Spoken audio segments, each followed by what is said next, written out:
ब्राह्मण समाज के विरोध के बाद कांग्रेस ने अब भीलवाड़ा सीट पर चेहरों को बदल दिया है। दरअसल भीलवाड़ा सीट पर कांग्रेस की ओर से दामोदर गुर्जर को मैदान में उतारा गया था, लेकिन जिस तरह ब्राह्मण समाज ने कांग्रेस के खिलाफ मोर्चा खोल दिया।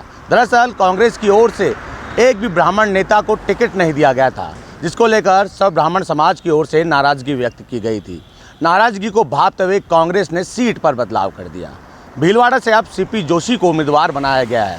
भाई राजसमंद की अगर बात कर दें, राजसमंद में भी सुदर्शन सिंह रावत चुनाव लड़ने के लिए पहले ही गोविंद सिंह डोटासरा, जो कि पीसीसी चीफ हैं, उनको पत्र लिख चुके थे, पर उन्होंने कारोबार के चलते लोकसभा चुनाव नहीं लड़ने की को लेकर बात कही थी और बात का जिक्र एक पत्र में किया था और पत्र पीसीसी चीफ गोविंद सिंह डोटासरा को भेजा गया था। हालांकि अब जो है दामोदर गुर्जर को राजसमंद से उम्मीदवार बनाया गया है। यूँ कह सकते हैं कि दोनों सीटों पर बदलाव साफ तौर पर देखने को मिले। पहले जयपुर शहर की सीट पर सुनील शर्मा को टिकट दिया जाता है, फिर विरोध के बाद यूँ कह सकते हैं कि मतभेद और मनभेद उस वक्त भी निकल कर सामने आए, फिर प्रताप सिंह खाचरियावास को जयपुर शहर से उम्मीदवार बना दिया।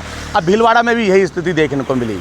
ब्राह्मण समाज के विरोध के बाद यहाँ से दामोदर गुर्जर को जो है पहले उतारा गया था, उसके बाद अब रिप्लेस करते हुए सीपी जोशी को उतार दिया और वहीं दामोदर गुर्जर को राजसमंद से उतारा गया है। हालांकि अलग अलग तरीके से मंथन दोनों ही पार्टियां करने में लगी थी। जब पहली लिस्ट जो है कांग्रेस की निकली थी, उस वक्त जो है विरोध का सामना जो है उनके पदाधिकारियों की ओर से किया गया था। लगातार मांग की जा रही थी कि स्थानीय नेता को टिकट दिया जाए, लेकिन पार्टी ने के शीर्ष नेतृत्व की ओर से अलग अलग जो नेता थे उनको अलग अलग लोकसभा सीटों की जिम्मेदारी दी और मैदान में उतारा।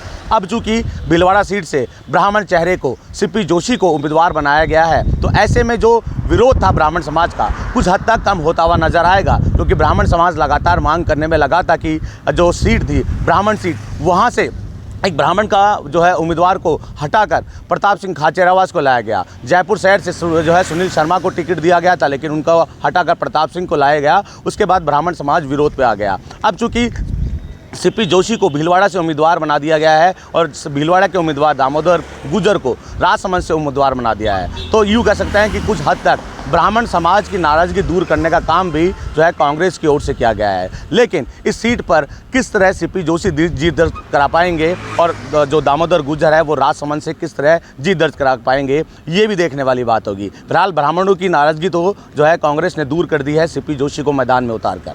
बसंत पांडे, TV9 जयपुर।